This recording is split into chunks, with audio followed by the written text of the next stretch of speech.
এটা ধর, রেডি হয়ে নে। আজ বিকেলে তোর বিয়ে। বিয়ে মানে কি বলছো সব? ঠিক বলছি, বিকেলে বিয়ে। কোথায় যাচ্ছিলি? ওরা তো এখনই চলে আসবে। কোথাও যাচ্ছি না, মা তোমাকে ডাকছে, আর্জেন্ট দরকার। আমার যাবেন? যেই দিকে দুই চোখ যায় সেই দিকে যাব।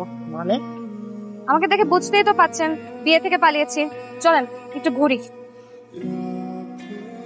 এক্সকিউজ মি, এই অ্যাড্রেসটা কোথায় বলতে পারবেন?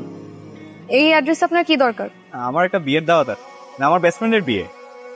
এই অ্যাড্রেসে গিয়ে আপনার কোনো কাজ নেই। আজ বিয়েটা হচ্ছে না, ধরেন। কারণ কনে বিয়ে থেকে পালিয়েছে, তার বিয়েতে মত নেই। কি আশ্চর্য, এই ছেলেটার সাথেই তো রাস্তায় আমরা আসতে পারি। জি আসুন।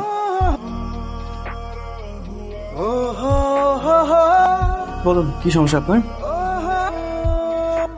ঠিক, কালকে আমার আপনার সাথে বিয়ে হওয়ার কথা ছিল, আপনি আমাকে মিথ্যা বললেন কেন? তোর সাথে কথা বলতে ইচ্ছে হচ্ছিল, তাই একটা ওষুধ বানিয়ে নিলাম। আর আমি যে বিয়ে থেকে পালিয়েছি, আপনার আমার উপর রাগ হয়নি? কেন হবে? আপনার বিয়ে করতে ইচ্ছে হচ্ছিল না, সাহস করে পালিয়ে গেছেন, এটাই তো ভালো। উল্টা নিজের ইচ্ছার বিরুদ্ধে বিয়ে হলে সেটা খারাপ হতো। 3বার যে আপনি বিয়ে থেকে পালিয়েছেন, এটাও মিথ্যে কথা। জি, আপনি আমার লাইফে একমাত্র মেয়ে যার সাথে আমার বিয়ে হওয়ার কথা ছিল। আপনি আমার অফিসে? আপনি আমার চেম্বারে যেতে পারবেন, আমি আপনার অফিসে আসতে পারবো না? কেন আসছেন বলুন? এখানেই বলবো। সবচেয়ে ভালো হয় যদি একটা রেস্টুরেন্টে বসে কথা বলি। অফিস থেকে আধা ঘন্টা ছুটি নিতে পারবেন? তাহলে বলেন কি বলবেন। যেটা বলতে চাচ্ছিলাম যে আমার আসলে বিয়ে শাদী করার খুব একটা ইচ্ছে ছিল। জোরাজুরি করে তো একদিন হঠাৎ করে আপনার ছবি দেখে বললো দেখ কেমন লাগে। আমি তো এমনিই দেখতে খুব সুন্দর, তাই ছবি দেখে খুব ভালো লেগেছে। কিন্তু কি আর করা, হলো তো আর না, তাই আর বিয়ের কথা ভাবছি না। আপনার কি অবস্থা বলেন? কি বিয়ের কথা ভাবছেন না? মানে করবেন না? করবো না কেন, অবশ্যই করবো। বিয়ে জন্মেছি, মা হতে হবে না? তাছাড়া আমার মা হওয়ার খুব ইচ্ছে, আর আমার একটা ছেলে বাবুর খুব শখ। কেন, মেয়ের মা হলে ক্ষতি কি? কোনো সমস্যা নেই, কিন্তু আমার কি মনে হয় জানেন, আমি আমার মাকে যে পরিমাণ জ্বালিয়েছি, আমার যদি একটা মেয়ে হয় আমাকেও সে পরিমাণ জ্বালাবে। কথা আছে না, প্রত্যেক ক্রিয়ারই বিপরীত প্রতিক্রিয়া আছে। এর জন্য ছেলে হবে, কোনো ঝামেলা নেই। আমাকে ছেলে হিসাবে কেমন লাগলো? আমি আপনার সাথে তেমন একটা মিশি নেই তো বলতে পারবো না। তুই কালকে ফ্রি আছিস? কেন? একটা ছেলে, ওর নাম রাতু, তোর সাথে দেখা করতে চাই। তুই বরং একটা রেস্টুরেন্টে গিয়ে বস। মা বলেছিল কিছুক্ষণ আগে আপনার কথা, তো কোন রেস্টুরেন্টে বসবেন? রেস্টুরেন্টে আচ্ছা, আপনি কি আমাকে চিনতে পেরেছেন? আমি রাশেদ।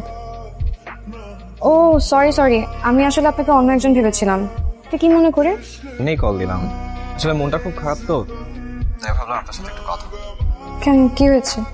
আমার 4.5 বছরের ডাক্তারি জীবনের প্রথম চোখের সামনের রোগীকে মারা যেতে দেখি। আসলে কি আর করার, জন্ম মৃত্যু তো আর আমাদের হাতে নেই।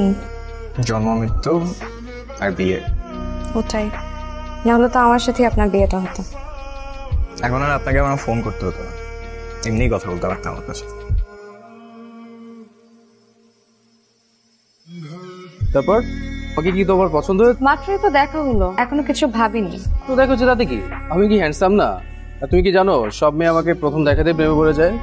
লাভ এট ফার্স্ট সাইট। তাই নাকি? কারো কোনো সন্দেহ আছে? ইউ আর সো লাকি যে তুমি আমাকে বিয়ে করতে পারতেছো। আমার পিছনে অনেক মেয়ে লেগে আছে জানো। ও আচ্ছা। তোমাকে কি বলবো, আমি তো সবাইকে না বোঝাই, সবাইকে বোঝাই যে আমি তো একটা মানুষ, আমি তো সবার হতে পারবো না, আমি শুধু একজনের হব। যেদিন আমি তোমাকে প্রথম দেখেছি সেদিন আমি সিদ্ধান্ত নিয়ে ফেলেছি আমি শুধু তোমারই হব। আচ্ছা জানো, আমি একটা প্ল্যান করেছি, এরপরে তোমাকে একটা BMW গিফট করবো। আমার এত দামি গাড়িতে চড়ার শখ নাই। শখ নাই না, সামর্থ্য নাই। ওই যে বলে না, আঙ্গুর ফল টক। আর কথা শুনে আমার পেট ভরে গেছে, থ্যাংক ইউ। এই যে শুনুন, এই যে আপনি বৃষ্টিতে ভিজছেন কেন? জ্বর আসবে না? সমস্যা নাই, ওষুধ খেয়ে নিবো। উঠেন, রিকশায় উঠেন। ভিজা তো। ভেজা তো কি হয়েছে, আসুন। আপনিও একটা ওষুধ খেয়ে নিন, প্রেসক্রিপশন লিখে দিব। ওকে ডাক্তার সাহেব। এই মায়ার ছায়া জুড়ে থাকছে হৃদয় গহিনে আমার একই স্বপ্নের পিছু। রাশেদ দেখ, তোর বাবার অফিস কলিগ রবি আঙ্কেল আছে না, তার মেয়ে সোমা। তোরা বসে গল্প কর, আমি চা বানিয়ে নিয়ে আসি। বসো বসো। দেখুন, আমি সবটা শুনেছি। মেয়েটা বিয়ের আসর থেকে পালিয়েছিল, সেখানে আপনার তো কোনো দোষ নেই। আপনাকে নিশ্চয়ই মানে এখানে নিয়ে এসছে আমার সাথে বিয়ে দেওয়ার কথা বলি, রাইট? আচ্ছা আচ্ছা, ওই মেয়েটা বিয়ের আসর থেকে কেন পালিয়ে গিয়েছিল, এটা আসল ঘটনাটা কি বলেছে আপনাকে? আসল ঘটনা আসলে হয়েছে কি, মেয়েটা জেনে গেছিল যে আমার আগে একটা বিয়ে ছিল, একটা বাচ্চাও আছে। আগের বউটা গলায় ফাঁস দিয়ে মারা যায়, তো মানুষের ধারণা সুইসাইড না মার্ডার। আমি নাকি ফোন করছি। এত কিছু জেনেও আপনি আমাকে বিয়ে করতে রাজি হয়েছেন, এটার সঙ্গে খুব খুশি হয়েছি। শোনেন, আপনাকে আমার খুব পছন্দ হয়েছে। দেখুন, আমার না একটা আর্জেন্ট কাজ মনে পড়ে গেছে, আজ আমি আসি। আরে যাবেন কেন, আমরা বিয়ে ডেটটা ফাইনাল করে ফেলি। সেসব পরে হবে, আজ আমার আর্জেন্ট দরকার আছে। বানানো চা তুমি একা একা খাও বসে বসে। আমি চা খাবো।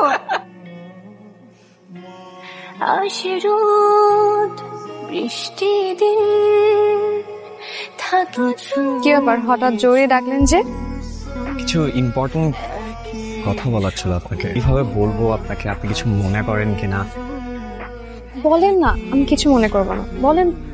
আপনার সাথে তো আমার বিয়ে ঠিক হয়েছিল, আপনি বিয়ের আসর থেকে পালিয়ে গেছেন। দ্যাটস কে, আসলে আপনি আমাকে চিনতেন না, জানতেন না, দ্যাটস কমপ্লিটলি ফাইন। আমি আপনার ছবি দেখেই আমার খুব ভালো লেগে যায়।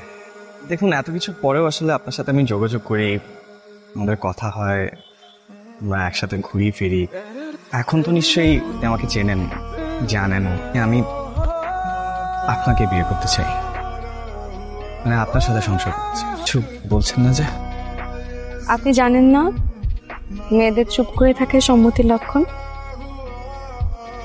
ও 10 লক্ষ টাকা দেনমহরে ধার্য করা হইল, আপনি কি এর কাবিন করাইতেছেন, কি বিয়ে করাইতেছেন? বলাই তো না।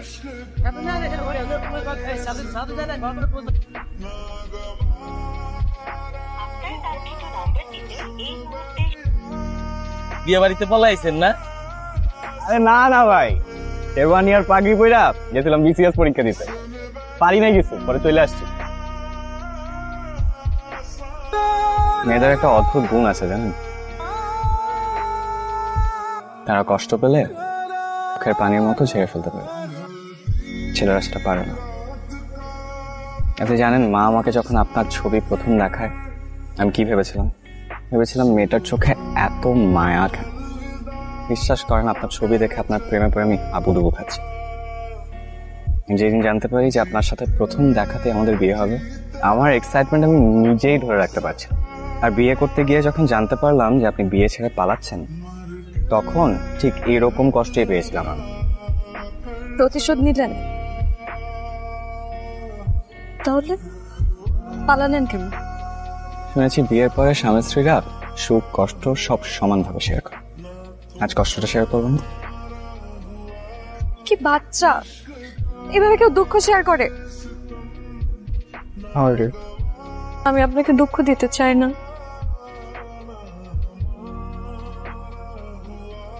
আমিও চাই না। কাজী তো চলে গেছে, কাজী অফিসে কাজী সাহেব সহ আমার বন্ধুরা অপেক্ষা করছে আমাদের জন্য।